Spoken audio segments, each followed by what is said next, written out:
مش عارف ده صح ولا غلط، بس انا عن نفسي مش بحب اطول في الفيديوهات لان في ناس مش بتتفرج على الفيديو لاخره. لو الفيديو مدته نص ساعة بحاول على قد ما اقدر اخليه 10 دقايق عشان محدش يزهق ويمل وما يستفادش من الفيديو. هدفي من اي فيديو ان اسيب لك معلومة او اتنين عشان اقول ان انا قدرت اعمل حاجة وعرفت حاجة حد محتاج ليها. انتوا ايه رأيكم في الكلام ده؟ انا صح ولا غلط؟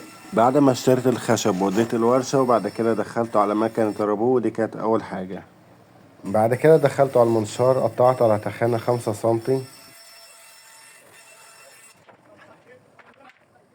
لما روحت البيت بقيت اقسمه على المقاس المطلوب، وبقيت اراجع لو كنت غلطان في ملي او حاجة، لان لو في 5 ملي زيادة بيبقوا عاملين عوجان في التابلو. بقيت لما بخلص الحتة بحطها فوق الحتة التانية واقسمها على نفس المقاس بالظبط علشان ما يكونش فيه عوجان وكل حاجة تكون مظبوطة. وهنا الخشب ابيض مفهوش اي بزوز علشان لو في حاجة الخشب بيتكسر او بيتقوص. وبقيت اكسر السوك عشان الاتنين يبقوا متعشقين في بعض ومفيش بينهم اي فواصل. ولما اجي ادبس الاتنين يبقوا متعشقين في بعض وما يتخلعوش من بعض بسهولة. في الاول كنت بجيب لوح 4 متر 12 سنتي وكنت بقسمه على 3 حتت، فكان بيديني الحتة 3 سنتي، اما كان بتقوس او تتكسر.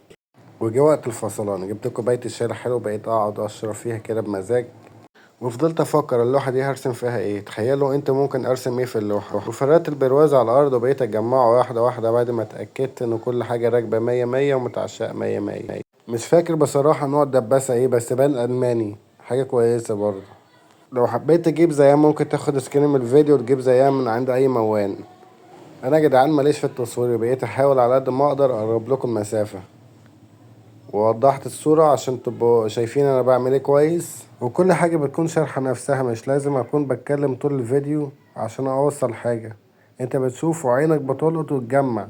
وهجاوبكم على السؤال بتاع الجزء الاولاني من الفيديو، احنا ليه بنقسم 45؟ ليه ما بنعملش البرواز عدل وبعد كده ندبسه؟ اول حاجة من اجل المتانة في 45 بتبقى اقوى من اي حاجة. تاني حاجة بيبقى شكلها حلو في التجميع. اخر حاجة واهم حاجة ان ده مش بيمتص الصدمات، والصدمات كلها بتتوزع على البرواز كله. لو امتص الصدمات هيتكسر بسرعة، مش هيقعد وقت كبير.